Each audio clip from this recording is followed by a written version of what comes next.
जय शिवराय मित्रांनो अतिशय महत्त्वाचा असा अपडेट आहे। शेतकऱ्यांना संपूर्ण कर्जमाफी मिळणार आहे। या संदर्भात सविस्तर अशी माहिती घेण्याचा प्रयत्न करणार आहोत।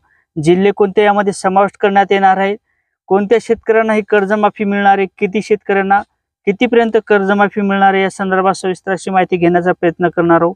मित्रांनो, एकंदरीत आपल्या चॅनलवर जर नवीन असाल तर नक्की चॅनलला सबस्क्राइब करा आणि बेल बटन ऑन करा। असेच नवीन अपडेट आपल्याला पाहायला मिळतील। एकंदरीत शेतकऱ्यांना शेतकरी कर्जमाफी मिळण्याकरता शासनाच्या माध्यमातून आता मोठी घोषणा करण्यात आलेली आहे आणि शेतकऱ्यांना कर्जमाफी मिळणार आहे। यामध्ये कोणते शेतकरी पात्र आहेत या संदर्भात सुद्धा सविस्तर अशी माहिती घेणार आहोत। कोणते जिल्हे पात्र आहेत या संदर्भात सुद्धा आपण माहिती घेण्याचा प्रयत्न करणार आहोत। मित्रांनो, एकंदरीत छत्रपती शिवाजी महाराज ही कर्जमाफी चालू करण्यात आली होती। या कर्जमाफी योजनेअंतर्गत शेतकऱ्यांना बरेच 2 लाखापर्यंत 1.5 लाखापर्यंत कर्जमाफी देण्यात आली। त्यानंतर छत्रपती शिवाजी महाराज ही योजना बंद करण्यात आली। नंतर महात्मा ज्योतिबा फुले ही योजना चालू करण्यात आली होती। त्या योजनेअंतर्गत सुद्धा शेतकऱ्यांना मोठ्या प्रमाणात कर्जमाफी मिळाली, परंतु यामध्ये दोन्ही योजनेचा कर्जमाफी मिळाल्या नाहीत। आणि आता उर्वरित शेतकऱ्यांना कर्जमाफी कधी मिळणार, ज्या शेतकऱ्यांनी केवायसी केले होते त्याचे पैसे कधी जमा होणार, या संदर्भात सुद्धा मोठ्या प्रमाणात संभ्रम निर्माण झालेला आहे। आणि नेमकी शेतकऱ्यांना कर्जमाफी कशा प्रकारे दिली जाते या संदर्भात सुद्धा सविस्तर अशी माहिती घेणार आहोत।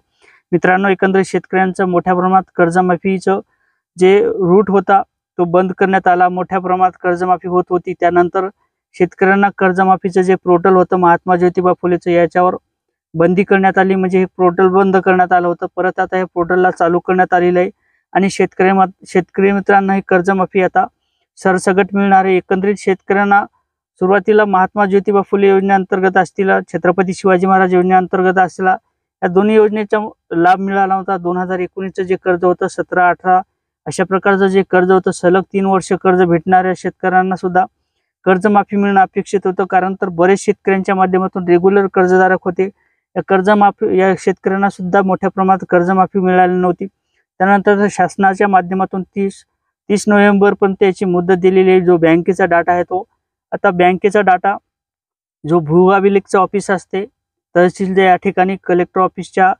लेवलवर हे काम होणार आहे। आता त्यानंतर हे भूअभिलेखच्या माध्यमातून याचा डाटा बेस शेतकऱ्यांचा जो बँकेच्या माध्यमातून घेण्यात येणार आहे। यामध्ये राष्ट्रीयकृत बँक आहेत, पतसंस्था आहेत, पीडीसी बँक असेल, ज्या बँकेने दत्तक बँक आहेत, दत्तक बँकेच्या माध्यमातून मोठ्या प्रमाणात शेतकऱ्यांना कर्ज दिलं जातं आणि या कर्जाची मोठ्या प्रमाणात वसुली सुद्धा होत असते। परंतु तशा प्रकारे जे रेग्युलर खातेधारक होते त्यांना कुठंतरी अपेक्षा होती शेतकऱ्यांना कर्जमाफी मिळेल, परंतु तसं काही घडलं नाही। बऱ्याच शेतकऱ्यांच्या माध्यमातून केवायसी केल्यानंतर सुद्धा शेतकऱ्यांच्या खात्यावर पैसे जमा झाले नाही। आता शेतकऱ्यासाठी जवळपास 800 कोटीची तरतूद करण्यात आलेली आहे आणि तशा प्रकारचं शासनाच्या माध्यमातून सांगण्यात आलं। आणि ज्या शेतकऱ्यांना छत्रपती शिवाजी महाराज योजनेअंतर्गत सुद्धा कर्जमाफी मिळाली नव्हती, त्यानंतर महात्मा ज्योतिबा फुले योजनेअंतर्गत सुद्धा शेतकऱ्यांना कर्ज मिळाली नव्हती, अशा शेतकऱ्यांचा आता डाटा बोलवणं करता सुरुवात झालेली आहे। एखादा मयत व्यक्ती असेल, त्याचा मयत व्यक्तीचा जे मुलं आहेत, वारसदार आहेत, पत्नी आहेत, यांचा डाटा सुद्धा आता बँकेच्या माध्यमातून भू अभिलेखला पोहोचण्यात येणार आहे।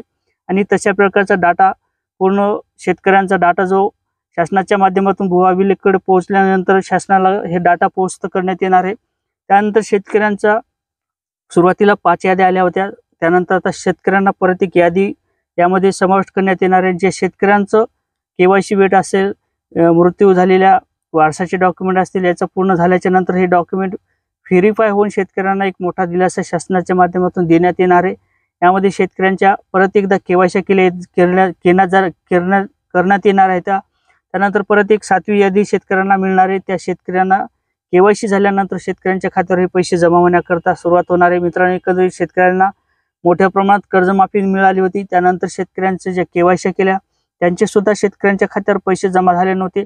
या शेतकऱ्यांच्या सुद्धा जे 50,000चं अनुदान आहे ते शेतकऱ्यांना सुद्धा लवकरच मिळणार आहे, अशा प्रकारची एक माहिती समोर येत आहे। आणि शेतकऱ्यांना सरसकट यामध्ये या शेतकऱ्यांचं दुहेरी म्हणजे सुरुवातीला छत्रपती योजनेअंतर्गत सुद्धा कर्जमाफी मिळाली नाही, महात्मा ज्योतिबा फुले योजनेअंतर्गत सुद्धा कर्जमाफी मिळाली नाही, अशा शेतकऱ्यांचं आता कर्जमाफी मिळणार आहे। यामध्ये पुनर्गठनचं कर्ज माफ झालं होतं, पीक कर्जाचं कर्ज हे माफ झालं होतं, परंतु पुनर्गठनचं कर्ज हे माफ झालं नव्हतं। अशा शेतकऱ्यांना सुद्धा याच्यामध्ये समावेश करण्यात येणार आहे आणि शेतकऱ्यांना कर्जमाफी देण्यात येणार आहे, अशा प्रकारची शासनाच्या माध्यमातून एक माहिती देण्यात आलेली आहे।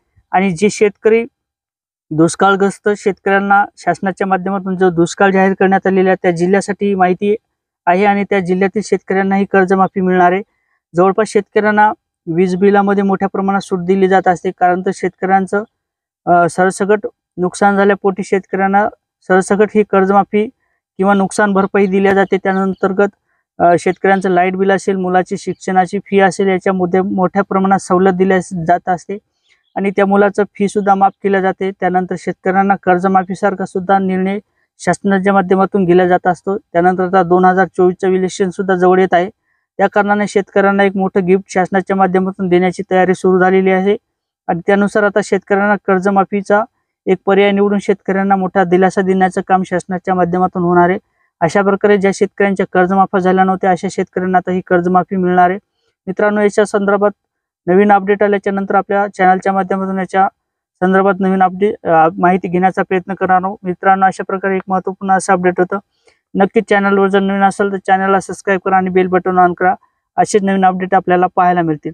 जय शिवराय मित्रांनो.